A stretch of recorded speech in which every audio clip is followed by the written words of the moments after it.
Hello. Hello baby, sabayo ku sente za Christmas. Kikubye point. Oyo Gravity omutujju mwabakola ku BBS. Ize nyimba ze saagala kuziwulira ku BBS ne mu aba radio CBS. Saagala kuziwulira gwanaaluzanya gwenjo okunenya. Kubanga saagala bali abewaffe gye nava e Buddu bambuuze nti biki ebigenda mu maaso.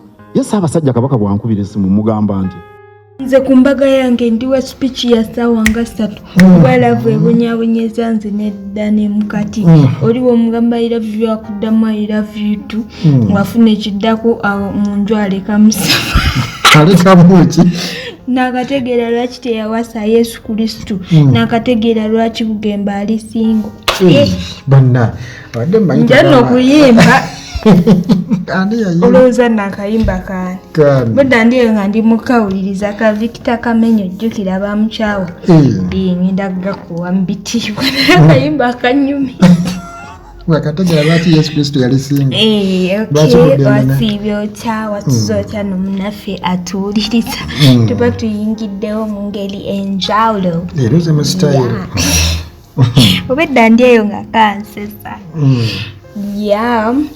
posing ekirala don't forget kuweereza message yo ya birthday nga you wishing someone you love nga Kenzo be ya wishinze Nyamu birthday lero ebadde birthday ya Nyamu era Kenzo yawandise ki message kyebambi nga kiwanvu bwe kiti nga gwe ayagala okiweereza muno bwose okiwandiika nze n'ekisoma wano namukakasa nga bwamwagala nete banakusindikira message okay oba tebanabitegeera naye nga nze enamba kweri kugonda pombooza awo mpereza ka message nangamba hey ayo how are you I want to wish so and so but them ngambire mwakanyo kamala what and what positive irabira no kukirikinga the kabel just to get a notification na buli wetu banga tutaddeyo video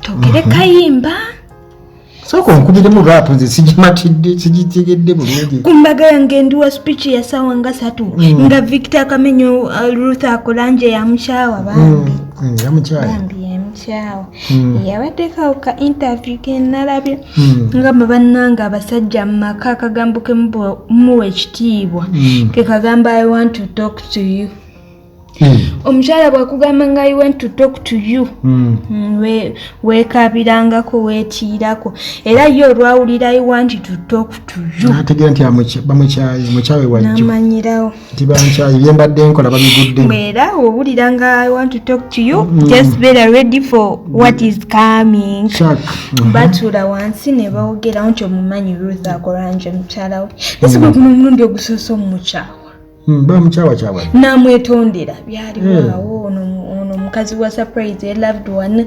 nagenda nange ndaba balabika batambuza naye jukira yali yekubako tatu ya mukyala we wano ku kifuba tatu agijjeeko tenasooka okulanga tatu agijjeeko ataddeko kifaananyi kya maama we yajjako ekyo omukyala nateekako ekya maama we oluyimba kati munange mbu yamugamba mbu relationship terina gye batwala mbu batalina kyafunyeemu yamuzaalamu nga baba tebalina omwana future y'omwana tebagitunuulidde omwana ye basigala bamulabirira oba bali kati omukazi n'agenda n'anoonya future ewalala nkugambye balabirire omwana kirabika alina gyaginoonyeza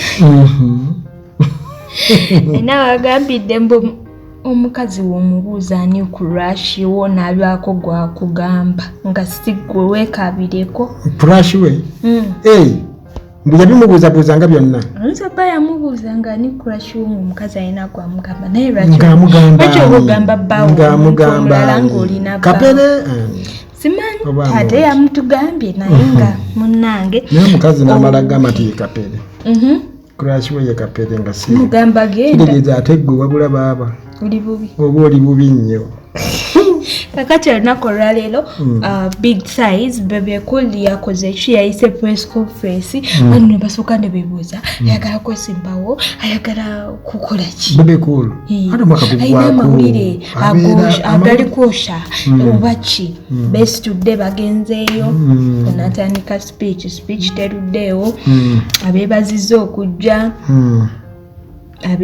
okujja akoze atya n'amaliriza ng'abagamba nti agenda releasing oluyimba olupya agamba yava mu byokuyimba mu katali mu kuba mayinji so bwe yatugamba nti yagula olwagenda releasing oluyimba olupya. It is a single song for his new album era oluyimba baluyita Circumference. Mbadde manyi Circumference. Okay. Kandulinde kuba kati ndabira ddala nga what is the circumference? Olowooza agenda tukuba biki? Manyi olowooza agenda kuba lugendo lw'eggulu. Kaakati obudde bwazibiridde dda ewa gravity omutujju neriri puzzle kasita UNCC the National Culture National Culture Center Uganda National Culture Center ng'eri wamu ne vice chairperson wife Namugerwa Masanyalaze bafulumiza ekiwandiiko kyabwe nti omukulu gravity ogenda kujja onnyonnyole ennyama anti zenyimba ennyama ddoozi okwepiica ne hiiti eriko nawe oliri puzzle ogenda kunnyonnyola enkudi n'ensujju mugenda tubuulira valugasonzi gye zaatandikira kale gwe doozi togimanyi oba ennyama gy'otomanyi tamanyi bwagenda okumugamba musawo mugenda tubuulira vulgar content oyo gye mwamutandikira era abaana abamu obwedda baliawo nga bagamba ne Shakira mwali mugaseeko nga yatambuza nnyo doozi wabulaye Shakira dokita agenda nnyonnyole engeri gye yali yenyoola biki omuwadde abagambye naye nammwe temukikola ekintu mutemungira mu kubanga I don't know kiki bagenda bakolera naye bo babadde bakisusisa sijja kunenya gravity omutujju wadde eddakiika negi ate era mumuwagira ayimbe n'ebisingakaawo. Yes, the government of the Republic of Uganda ekulemberwa His Excellency Yoweri Kaguta Tibuhaburwa Museveni mufubye nnyo okupromotinga obugwenyufu obusiru obutumbaavu ne busaasaana to kill this generation n'okutta region n'abantu aboogera olulimi Oluganda. Tulabye gravity omutujju ng'awemula simanye ejjenje mu kyawo n'akwata simanye ebijanjalo n'abiteekaawo n'akwata embuzi n'ateekaawo n'akwata okwepiica n'ateekayo concert. Omuntu akulira essiga eddamba Prime Minister of the Republic of Uganda n'abeera omugenyi omukulu ku concert ey'okwepiica. Kamera ne zimutunulamu naganze baŋŋambye mb'okwepiica kukuba bifaananyi n'aseka. Mukwano gwe ng'omuntu nfuna bulungi. Government ekkiriza abantu bonooneke olw'okuba tebigikwatako yeeyagala kufuga. Kati olwaleero we tuli omusajja najja oyo gravity ye muyimbi ayimba ku buli show ya government buli mukungu we NRM alina ekivulu. Gravity ye muyi ku bayimbi abasookayo kitegeeza akola neki ne government nate katebyo kuyimba kule byayimba ate kati product yammwe yeeyo bw'ozaala omwana n'akulema okudisciplininga ng'akyali muto bw'atuuka n'ayonooneka asigala mwana wo. Government mutabani wo gwe bayita gravity omutujju awo watuusizza ensi yammwe. Mpuliriza bulungi nedda tulina minisita mulamba asasulwa omusaala government of the Republic of Uganda owa ethics and integrity. Bino bikuyitako ng'oli luddawa. If the government is not behind obwonoonefu minister wa ethics and integrity, where are you? Ng'abantu bayimba ebintu ebifaanaganako bwe bityo omuntu n'ayimba enkudi minister n'osirika enooki ne ziggwa. Kaka tuvudde mu nkudi tugenze emabega waayo. Nze ango yange siwagira gravity byakola naye kino kuba kuyita kulabisa omujiji guno omulembe guno ate byatandika mpola Fred njagala nkubuulire abantu bano balina olugendo olw'okukuba abantu aboogera olulimi Oluganda n'okwongera okulaga Abaganda nti tuli basiru nnyo. Gravity yimba ebigambo ebyo mu lulimi lwa nnyoko n'ekitaawo, yimba ebigambo ebyo mu lulimi lwa nnyoko n'ekitaawo, va mu lulimi olutali lulwo okuluyimbirangamu ebintu ebiki kubanga kati ekyo kyogedde kyekitu ekyo kyo kituufu ayimba ebigambo ebyo byonna nga bw'abyagala mu lulimi lwa nnyina n'ekitaawe, ave mu lulimi olutali lulwe okulutyoboola. Abaana batandika mpola ekino nakigamba ne Maria Kinga tuli ffenna one on one ne mugamba ebintu bye mukola bikyamu, mukola skits nga ziraga nti omukazi Omuganda aba mubbi. Nfuna bulungi omukazi Omuganda ti Omuganda wababbi era bw'omutuusize wakaawo nga TV ebula ati nkujjira ekintu ekyo gw'okirabanga ekyokusaaga ogirabanga joke y'olunaku olumu, naye abaana baffe abato bagenda kukula nga bamanyi nti abaana abawala Abaganda babbi, Abaganda balifumbirwawa. Nfuna bulungi abantu bakwata eggwanga ddamba erya Busoga ne bayiteekako obusiru propaganda nti omusoga ategeera ku myaka 4 plus kizze kikula n'okutuusa olunaku olwaleero bw'osanga omusoga oga nti gwe sikunenya oli musoga. Nfuna bulungi baakuba eggwanga ly'Abatooro ne baliteeka wali okutta kalica yaffe. Mulowooza tugenda kuddukira ludda wa? Nze ndowooza government it's high time muveeyo n'omukono ogw'ekyuma nga bamusobola okukwata omuntu ayambadde akakofiira akamyufu ne mugaa nti oyo alina ebyokulwanyisa mutujju nnyo agenda kutta abantu. Let's also think about the rotting culture. Eggwanga lyaffe ensabwe enaaligwamu okutuuka awo mwe munaakulembera ki? Okay, kakati Fresh Kid yabadde ayinayo ka show over the weekend era ngaawo Minister Nakiwara Kiyingi yasinzidde n'amugamba nti Patrick you are a very lucky child. So going to yamaze P7 Fresh Kid. Yeah, namugamba oli mwana oli lucky.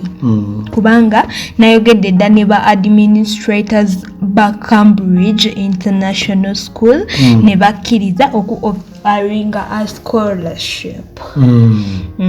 You will now become an international musician. Oyo mwana by the way Fresh Kid mwana yali sharp nnyo kubanga akyali mwana muto. Yeah, he is. Singa bakwatiddwa ko Teka oluzungu baba ali sharp nnyo omwana oyo by the way akwata mangu ekisoboka ate ali talented. Kati nga ojjeko ekyokuyimba nze ndaba omuntu omulala mu mwana oyo yegwe Fresh jajja kati yabasukkako level gyaliko Fresh Kid tebakyasobola kumugoba tebakyasobola kumugoba yali Fresh Daddy yali atumanyi olwokuba omwana we azze era kati n'amalavayo mbwagireko mbu kati ate mbu era bayinza okumuliisa buli kimu. Okay, kakati Fresh Kid agenda ndowooza the next year he is going to Cambridge International School. That is good for him bambi. Era webale nnyo Minister Nakiwara mpozi yali amutwala kakabako ye bambi nabba mwaka yemna bambi naye kakola ki kakubwa buli muntu alina mukisa gwe bayira ate kati kyali bambi naye gwe otunyumu abayimbi abato otunyumu Baby Gloria nakati watufaanana n'otunuulira Ricardo omuto nakati bwali kwegamba omwana aba omuto omuleka n'akula ne ka Felicita kati kakazi kakokwegamba ngaba nawo naye Gloria Baby Gloria ye linnya eryo atakula bawanongogira ngola olumuna akapaleko kambala ku mutwe kachulimba ki gwe ngobugega. Okay, kakati jukira Spice Diana tulinda Chivuluche in January nga celebrating 10 years. Yeah, January nga 10 at Serena Hotel. Yeah, just yabadeka omuka chat with Doreen Nasasura and Bina Baby. Bamita Bina Baby. Bina Baby. Bamita. Aina kastereke yanyumiza ne mbote siriza mukwambala kabina wande mbu waliwe yabimuguzaako Spice Diana babimuguzako for first show yaliyo mu February Spice Diana 2018 naye agamba taligenda kuddamu Kampala mbomya yamuwa hips alikyaliwe ndoza namugamba nawe katono nnyo yambala biki nayambala hips mbagano tuka ku stage nga hip emwe kiri kuba yali wala kati ngati abantu tebasobola kumwetegereza nnyo jakolindo naye simanyi lwaki nti abantu bagenda okwambala obubina n'ehips Spice Diana kale yayinza okuba nga yera batamalira unenze nabamalira why do you put on bambam mbunyashi era ekindeseza ku story kuba nnyonnyola baana mwe mujja kuswala mubwambale nnyo better contented with that small one mukama ke yakuwa waliyo nagubagayina naye nga wulira ayagala gugireko amabina abaana babaki nina gwe nalaba ku TikTok nga bamugyamu ebinyama mabina baba mukuba mpiso bakubikola batyateezi nga babwira bati ekintu ne basika pupu n'abakazi babonyeebonye banna naye n'abakuba empiso obazi bakuba ku bubina bw'abantu wakiri baana